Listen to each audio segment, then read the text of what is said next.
Hello everyone, my name is Harold Wallace. I am a longtime member and past potentate of Jesus Shriners of British Columbia and Yukon.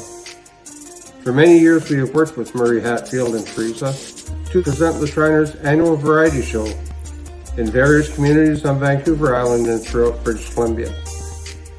This year, due to the coronavirus, it is simply not possible to do the show in the normal way. So we thought about this and decided to present the show in a completely new way, online. Thank you for your support of the Shriners, and now please welcome Murray Hatfield and Teresa.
Good evening and welcome. I'm Murray Hatfield and this is the Shriners Annual Variety Show. Now, those of you that have seen our show before know that Teresa and I each year put together a whole new show. We put together new magic and illusions, special guests, and all kinds of surprises, and we take it to theaters, communities, cities, and towns all over the island and all over BC. Well, this year, the coronavirus made that kind of impossible. We're stuck at home just like a lot of you are. So we thought about it, we talked about it, and we decided that, well, if we can't come to you, maybe you could come to us. And here we are. You're here in our house. This is my office, and we are going to do some magic. Now, unfortunately, the office is a bit small, and we don't have the room to do any of the bigger illusions that we love doing. So we decided we are going to do some of this show live. Some is going to happen right here, right now, just like this. We're live. But some of it we pre-recorded. We spent a couple of days and went out to our yard, to the driveway, even to the fire hall in Duncan, to film some of the illusions that we really like doing. And that way we can share some of our very favorite things with you. But now, if you're ready, we're ready, and quite frankly, a little nervous. This is not my comfort zone, but you know what? I think it's time to begin. So, ladies and gentlemen, I think I'd like to start off with a special guest. This gentleman has worked with us many times over the past number of years, and it is always a pleasure. He hails from Victoria, and he may be young, but ladies and gentlemen, he is quickly making a name for himself in the magic world. Please welcome to the stage, Jason Verners. Thanks, Murray. Hey everyone, Jason Verners here from Victoria, BC. Thanks so much for having me today, and I thought it'd be the perfect opportunity to share with you some of my favorite close-up magic, but first, I need to warm up. I'll be honest, I need to warm up, and to do that, we're going to try something. Empty wine glass, take a look inside. Empty wine glass and a deck of cards. We're going to try something. I'm going to try to find 4 cards. How about 3? We'll start easy, because this right here is going to be card number 4 on the table. Card number 4, easy one, out of the way. To find the 3 others look just like this. Watch really close. If I give it just a little mix like this, over and under and over.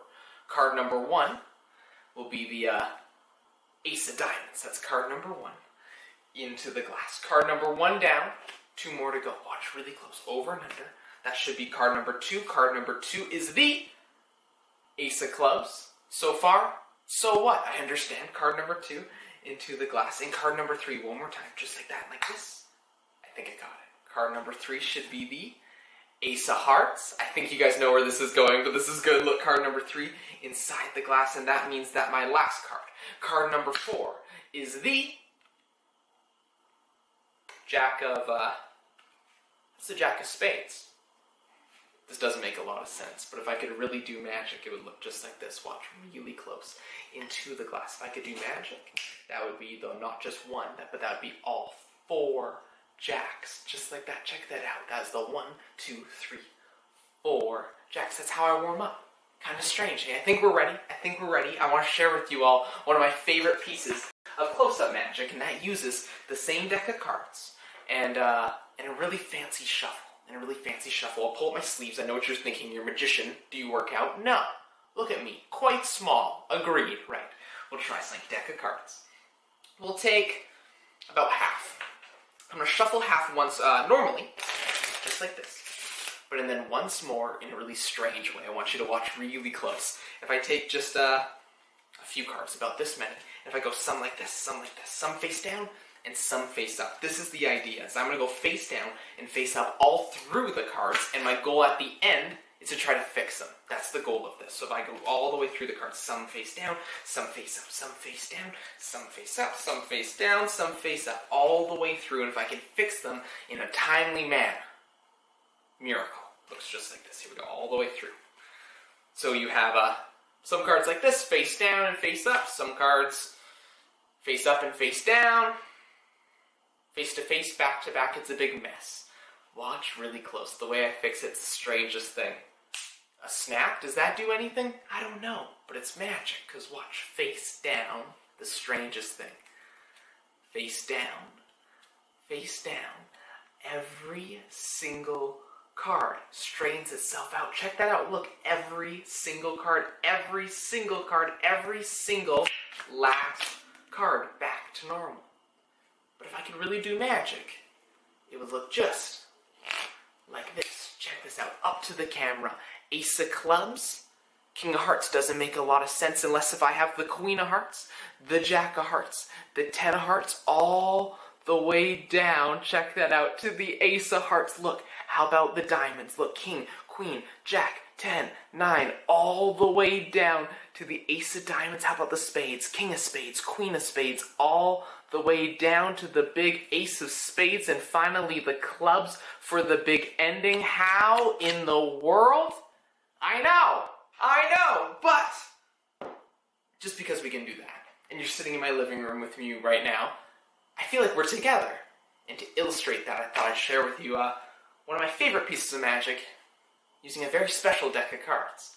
Because even in this time where I feel alone, I feel solo, we're all in this together, and that's what I want to share with you right now. So with a very special piece of music, I hope you enjoy it, and we'll see you in a second.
hope you all enjoyed that.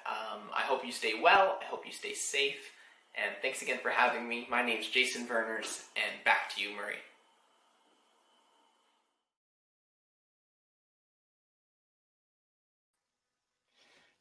Jason, that was awesome. Thank you so much for being here.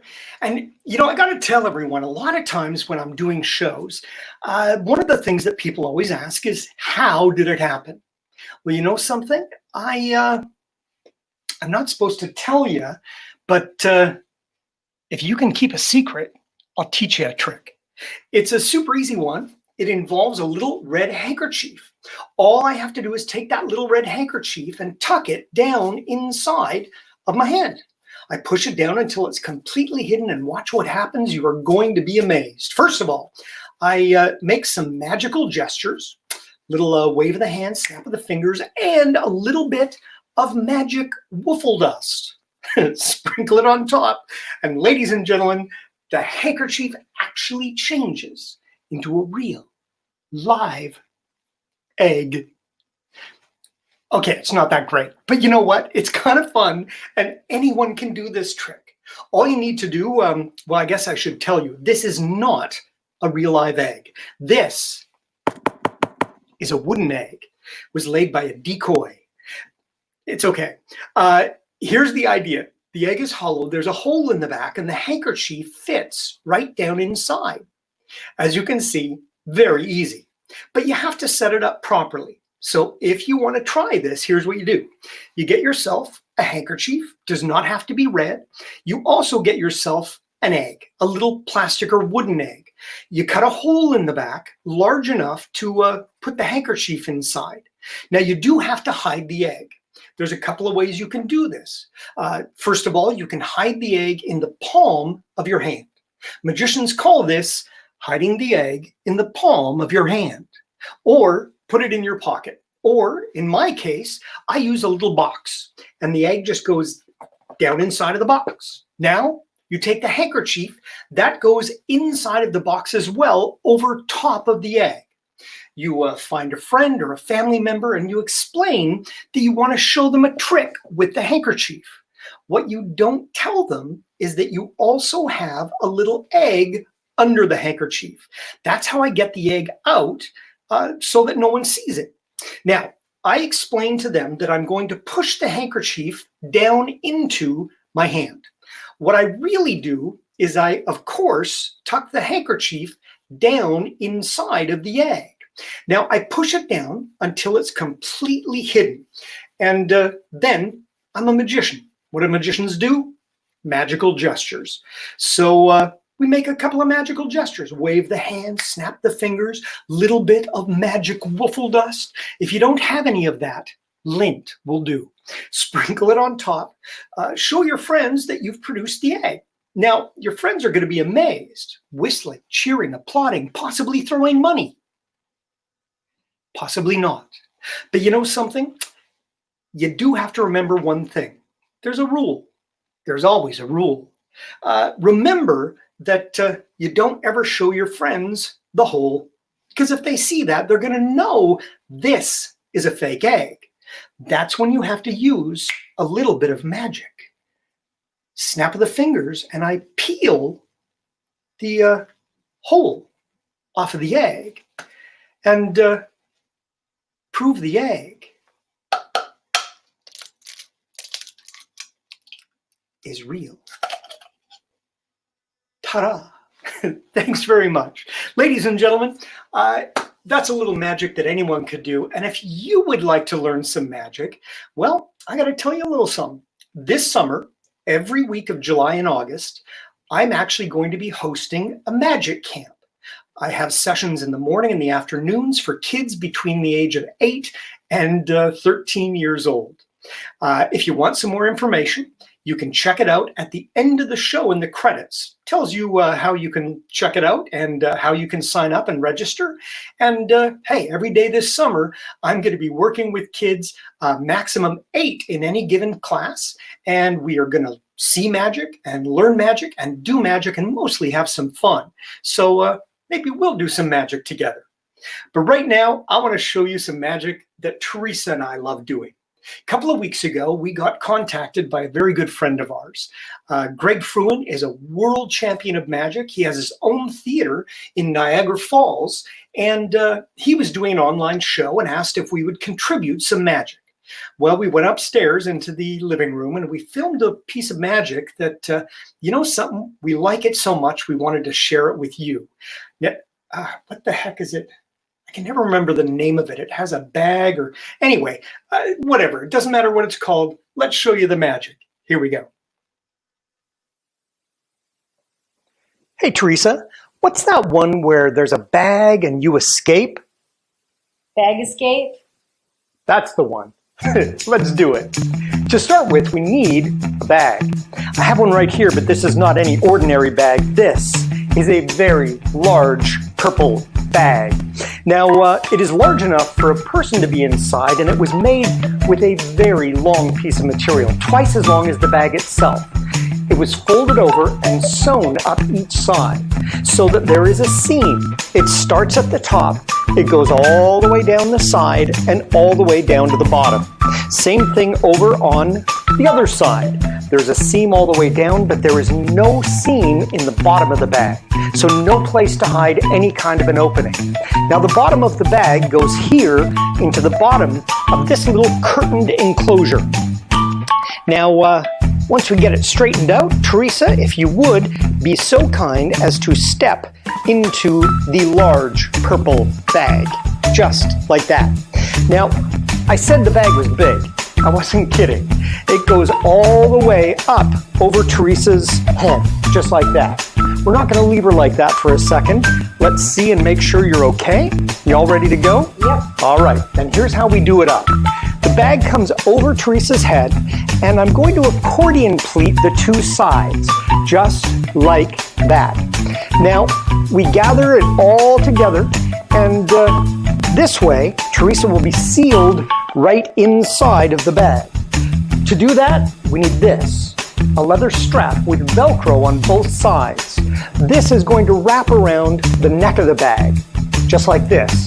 That will lock Teresa inside and make it very, very difficult to even try to escape. Now, I don't want Teresa to be able to reach through the material and try and unrip the Velcro. So I brought along a piece of rope. This is going to wrap around here. We simply tie it around the top of the strap, and 1 knot, 2 knots. Impossible now for her to open up the strap. Now, I am going to be here holding on to the top of the bag, the opening, the only opening in the bag. And in order so that we keep her from trying to pull that out of my hand, I'm going to use the excess rope and wrap it around my wrist and hold on here. It's not going anywhere. Now, we need to lift the curtain, and I have some help over here. Ladies and gentlemen, this is Carson. Can you say hi, Carson? Carson's going to help me out. He's going to bring up the curtain. Let's stop right there. Ladies and gentlemen, Teresa's in the bag. It's all tied up. We're ready to go. Teresa, are you ready? Yes, I am. Then let's do it. Go! 5, 4, 3, 2, 1. Ladies and gentlemen, that is how you get out of the bag. Now, let's take a look. The ropes are still around my wrist. The knot is still in the rope. The rope is still around the strap. The strap is still Velcroed securely around the neck of the bag. And ladies and gentlemen, the bag, well, let's take a look. The seams still secure. And the other seam over on the other side, that looks good too. And the bottom, no rips, no tears, no openings, no way out. Ladies and gentlemen, that is bag escape. Bye. Bye-bye.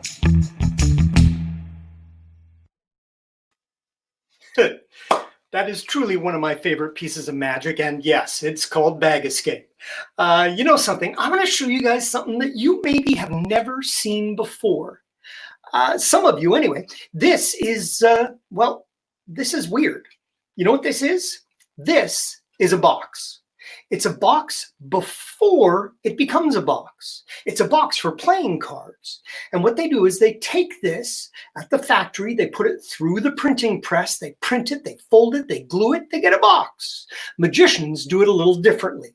Magicians just snap their fingers, and then you simply fold the sides in, the bottom up, the sides down, the top down, and you get a fully functional card box. Better yet, snap of the fingers and inside fully functional cards. Now, this is not a regular deck of playing cards. In fact, here, let's bring the view down a little bit, thanks to my professional stagehand there. And here's what we're going to do. This is a deck of cards before it becomes a deck of cards. You see, the cards are blank on the front and blank on the back. There's nothing on either side. Now, these are called card blanks, and what they do is they use these, they put, just like the box, they put it in a printing press, they print the front, they print the back, they get a deck of playing cards. Now, magicians do it a little bit differently. Magicians just think of a card. All I have to do is think of a card and picture it, and then snap the fingers, and I get a card. Now, here we have the Jack of Clubs, but let's say I wanted a different card. Let's say I wanted a red card like the Nine of Diamonds. I would simply picture the Nine of Diamonds. I would snap the fingers and cut the deck. I would get the Nine of Diamonds. The Jack of Clubs goes away. Now, the weird part is there's no back on the nine. I didn't think of the back. I only thought of the front. And, well, there's no back on any of the cards. So how do we get a back? Well, look, there's a back. So if we just tap that, we get a back. Now, this gives me a back without a front, and a front without a back, and a bunch of cards with no front or back. So how do we take it further? Well, you know what? You are going to help me out. I want everyone there to think of an entire deck of cards. If everyone thinks of one and puts it into the deck, well, just think of it, picture it, and look, we get an entire deck of playing cards. Now, they look good. They look real. You know what? They're not. They're just thoughts. And sooner or later, thoughts go away. And they're all blank on that side. And they're all blank on that side. And ladies and gentlemen, that is an unusual deck of playing cards. You know something, right now, we want to take you outside onto the driveway in a piece of magic that was invented 100 years ago. It was invented during the vaudeville era, and, well, only 5, according to the documents, only 5 of this particular illusion were ever built. And I happened to be at an auction some years ago, and it was an auction of antique stage equipment and magic props. And I found this amazing piece of magic. It may be 100 years old, but you know something? It's pretty cool. Ladies and gentlemen, take a look.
That is one of my favorites. But right now, ladies and gentlemen, a very special treat, a very special guest, Fernando.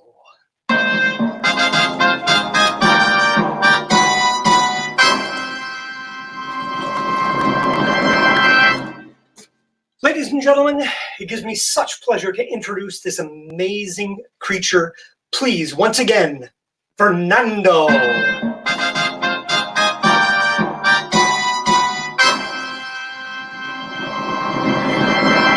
No, wait, this is not Fernando. This is Casey, the Wonder Dog. And this is not Fernando, this is Teresa. But you know what? Fernando is actually a flea, and he lives right here under Casey's left ear. May I grab that? Thank you. Thanks, Casey. Thanks, Teresa. Ladies and gentlemen, this is Fernando. Fernando, say hi to the folks. Hello. Now, Fernando, are you ready to do your trick?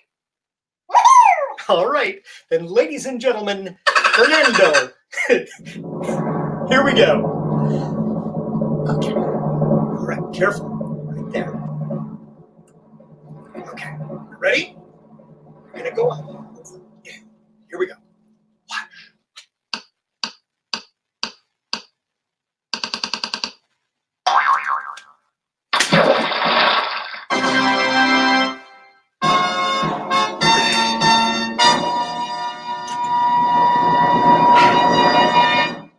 That was stupid. Ladies and gentlemen, right now I want to introduce a very special guest. Teresa and I first met this gentleman in New Zealand when we were touring there back in 1997. We have since worked and traveled with this gentleman numerous times. He has performed all over the globe. Now, he's got a very unique style of performance and answers the question, if Charlie Chaplin was a magician, what would it look like? It would look like Paul Romani.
Thank you, Paul. That was awesome.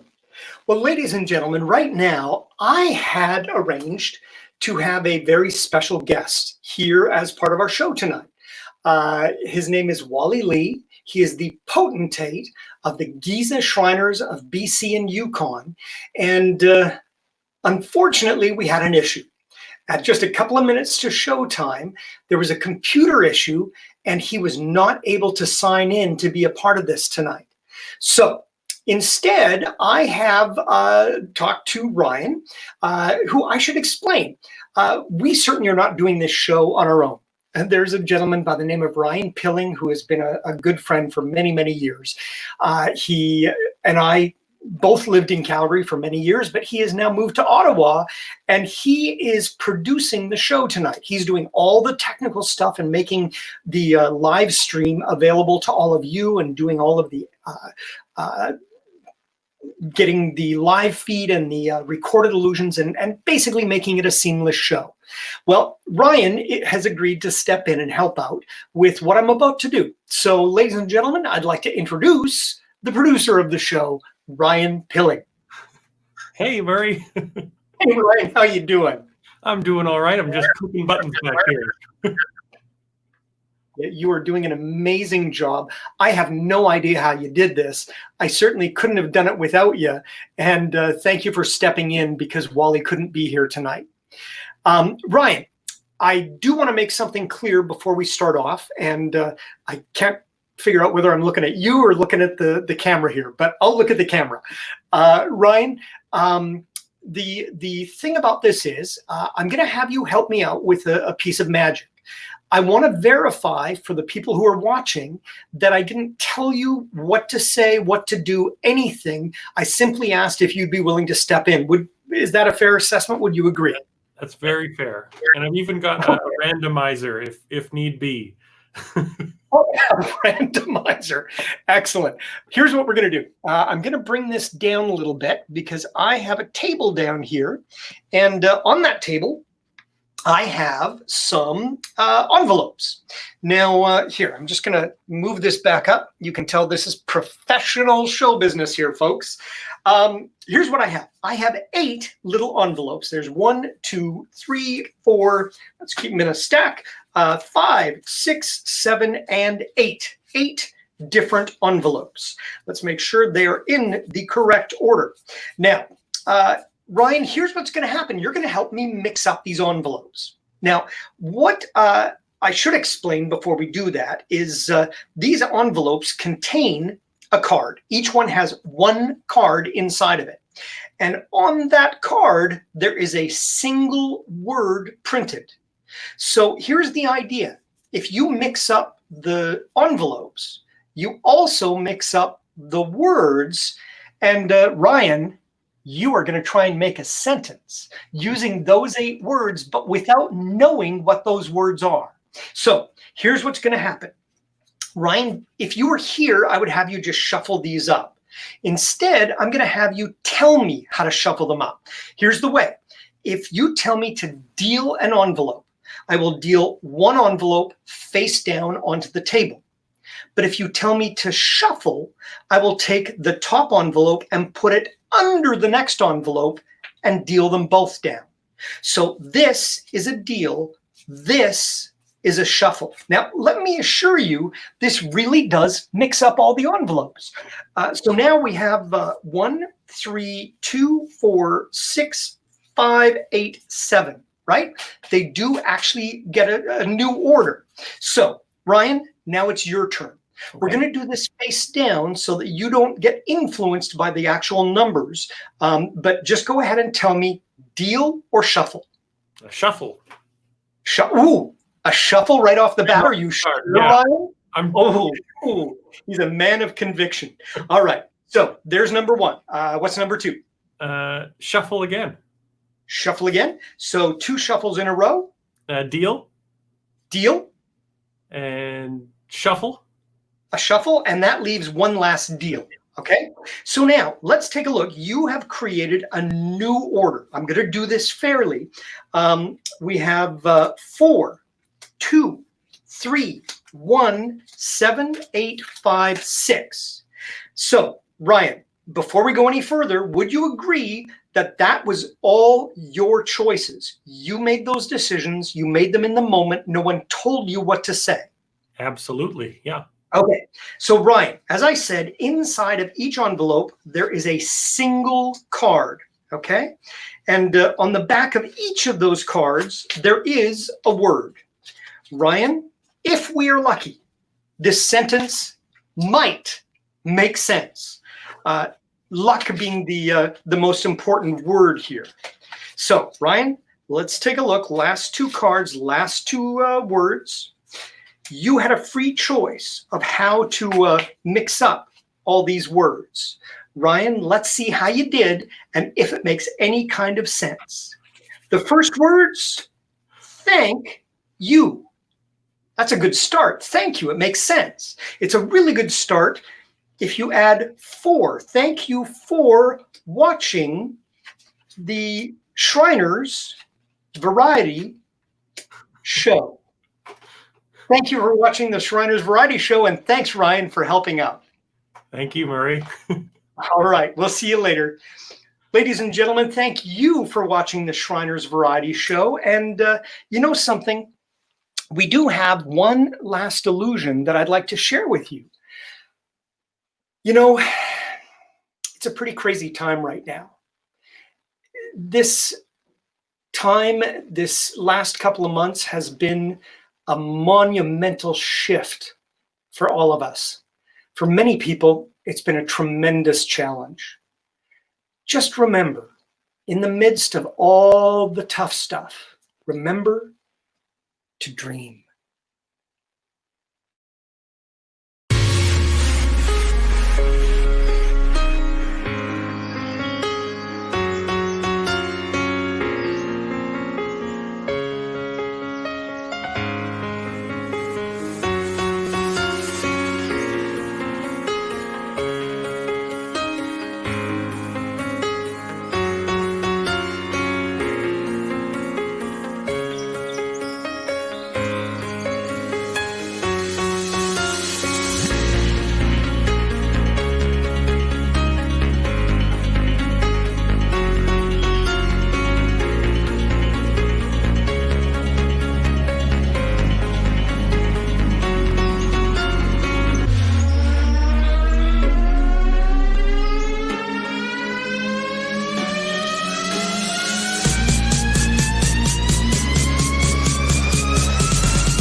Well, ladies and gentlemen, this brings our show to a close.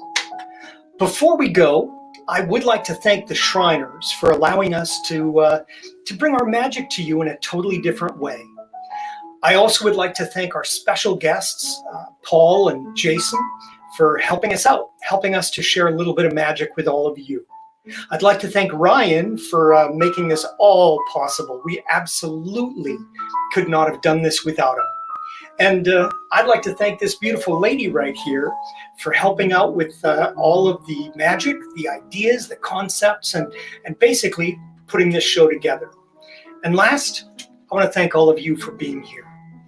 So, ladies and gentlemen, until we meet again, maybe even this summer for some of you kids, I just want to say good night and be safe. Good night.